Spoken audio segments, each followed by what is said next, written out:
पर आजकल शपथ भी ऐसे ही खा ली जाती है, उसकी सत्यता, उसका निर्वाह करना बहुत कठिन हो जाता है। प्रतिज्ञा, शपथ, ये सब में खवाई जाती है। अगर किसी भी डिपार्टमेंट में है तो उसको शपथ खवाई जाती है, आप ये गुप्त बात कभी किसी को नहीं बताएंगे, आप ऐसे चलेंगे, आप राष्ट्र की रक्षा करेंगे, आप शपथ खाइए, ये धर्म पूर्वक, सत्य पूर्वक अपने राष्ट्र के लिए प्राण समर्पित करेंगे।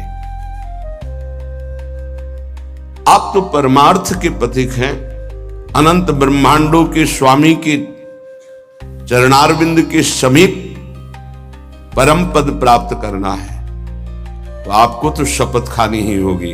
क्यों? यदि शपथ पूर्वक नहीं चलोगे तो आपको माया भ्रष्ट कर देगी।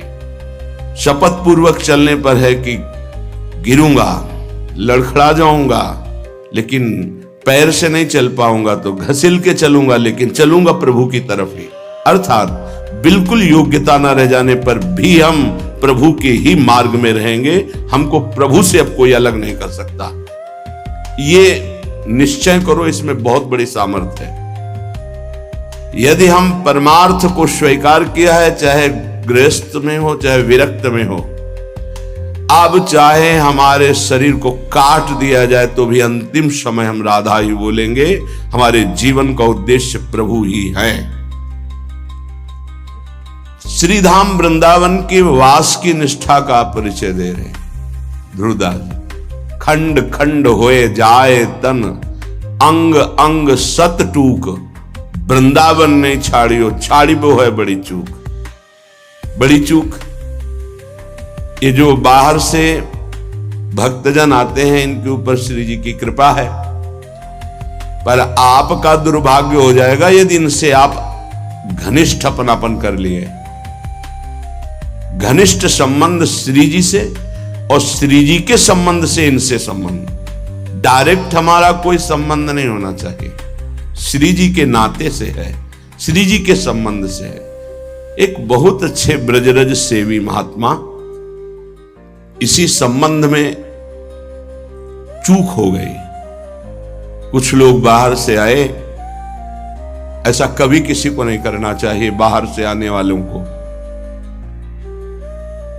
उनके 500 शुगर थी, बहुत अच्छे ब्रजरज सेवी और सरल स्वभाव संतों का हो जाता है, क्योंकि हमारी स्वामिनी का स्वभाव है अत्यंत दयालु, करुणामय, सहज, सरल।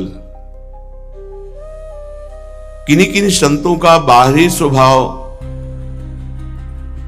नारियल की तरह होता है। नारियल ऊपर से कठोर होता है, वो अंदर से देखो तो बहुत मिठास वाली गिरी होगी, उसमें मीठा जल होगा, पर बाहर से कठोर रहता है, नीरस रहता है। ये स्वभाव होना ही चाहिए। निर्विकार परम पद की प्राप्ति के लिए हर साधक का स्वभाव इस नारियल की तरह होना चाहिए। बाहर से नीरस, जटिल, कठोर, अंदर से सुकोमल। अगर बाहर से सुकोमल हो गए तो मारे जाओगे, इस मार्ग में मारे जाओगे। बाहर से रुद्र दृष्टि, हृदय ममता शून्य, हृदय ममता, निर्ममो निरहंकारा सम दुखा सुखा क्षमी, श्री भगवान का आदेश है। निर्ममो निरहंकारा। यदि परम पद की तरफ कदम बढ़ा रहे हो तो सोच लो तुम्हारा मार्ग क्या है। निर्ममो निरहंकारा, किसी से कोई ममता नहीं। वो आए और प्रार्थना की कि आपकी 500 शुगर है, ये किडनी फेल कर सकती है, ये दिल फेल कर सकती है, लीवर फेल। अच्छा, हमारे यहां बहुत डॉक्टर बढ़िया हैं, ले चलते हैं, 10-15 दिन सेवा करेंगे, आप स्वस्थ हो जाएंगे, फिर आ जाइए, दवा बन जाएगी, चलती रहेगी। उन्होंने स्वीकृति दे दी। वो नहीं वापस आए, वही शरीर पूरा हो गया। आप लोग बाहर से आते हैं वृंदावन लाभ लेने के लिए, अगर आपको श्रद्धा है और कोई संत बीमार है तो यहीं उसकी व्यवस्था कीजिए, उसको बंबई, कलकत्ता, दिल्ली ले जाने की कोशिश मत कीजिए। उसने अपने जीवन को श्रीधाम की रज में दिया है। कष्ट से पीड़ित होने के कारण, प्रबल निष्ठा ना होने के कारण हो सकता है वो हामी भर दे, तो आपको नहीं ले जाना है। वो कहे भी तो नहीं ले जाना है, नहीं महाराज हम यही व्यवस्था करेंगे आपकी, तब तो आपकी सेवा मानी गई। आप उनको धाम छोड़वा दिए तो कौन सी अमरवती पिला देंगे आप? क्या मृत्यु पर विजय आप दिला सकते हैं? क्या श्रीधाम वृंदावन दिला देगा? हां, ये है कि रजोपसेवी प्रियालाल के चरणारविंद के कहीं भी शरीर छूड़े, वो तो प्रिया प्रीतम में स्थित है। पर वो लाभ जो हम लोग याचना करते हैं कि जय श्री भट्ट धूलि धूसर तन यह आशा और धार, कुछ विशेषता है, पक्का मानिया। इस रज में शरीर छोड़ने की कुछ विशेषता है, मान लोगे तो जान जाओगे। तभी कह रहे खंड खंड होए जाए तन, अंग अंग सत टूक, वृंदावन नहीं छाड़ियो, छाड़िबो है बड़ी चूक।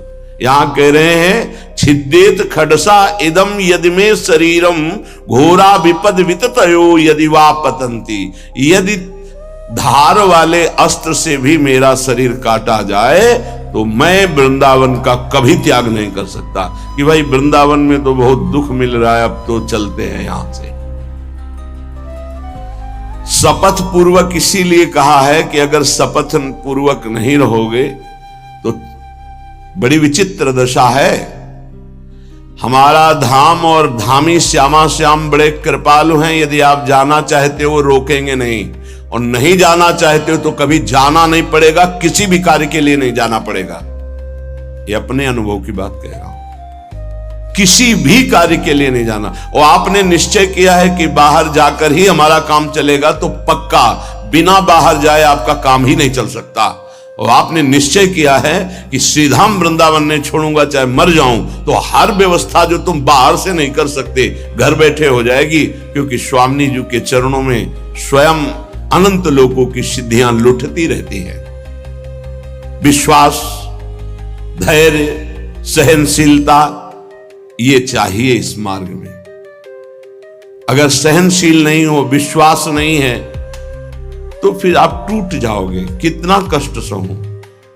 आपको विश्वास दिलाते हैं इस स्थान का विशेष प्रभाव है धाम का, कि यहां विशेष कष्ट प्रभावित नहीं कर पाता। कलह कलेश न व्यापह ईठा, इठौर विश्व ते न्यारी। यहां कष्ट भी आएगा तो बहुत सीमित रूप रखकर आएगा, वही बाहर जब आपके ऊपर प्रभाव डालेगा तो बड़ा भारी दुख होगा। प्रारब्ध भी आएगा तो शासित होकर आएगा प्रियाजू से, वो स्वतंत्र रूप से आक्रमण नहीं कर पाएगा, बाहर स्वतंत्र रूप से आक्रमण कर देगा। यदि घोर घोर विपत्तियां आकर हमको घेर ले तो भी हम वृंदावन नहीं छोड़ेंगे। ये शपथ पूर्वक रहना चाहिए। घोर विपद विततयो यदि वा पतंती, घोर विपत्ति आ जाए तो भी मैं अपनी निष्ठा से नहीं गिरूंगा। काट डाला जाऊं तो भी, घोर विपत्तियां दुख आ जाए तो भी मैं श्रीधाम वृंदावन को नहीं छोड़ने वाला। हा हंत हंत न तथापि भूयाद वृंदावनादितर तुच्छ पदे पिपाशा। हाय हाय, श्रीपाद कह रहे हाय हाय, जो वृंदावन का वास मिला और उसे छोड़ करके किसी भी लाभ के लिए बाहर जाते हैं तो हाय हाय।